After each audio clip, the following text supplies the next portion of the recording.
Sari Lesers. Ek is Nadine Griffin, 28 jaar oud van Pretoria. Ek is lief vir my lewe en ons pragtige land. Al sit ek hier in load shedding met 'n baie sterk flits aan, ons Suid-Afrikaners maak dit mos maar werk. Ek is absoluut verlief op my man, hy is my lewe, my hart. Ons het 2 pragtige hondekinders en ek is absoluut familie vas. Ek is huidiglik op 'n lewensreis waar ek elke dag myself bietjie beter leer ken en ek smag daarna om te volhard in die moderne vrou wees en alles wat dit behels.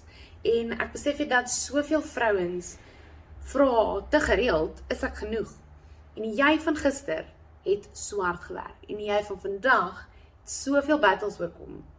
En ek weet net dat die jy van môre gaan berge verskuif, want jy kan.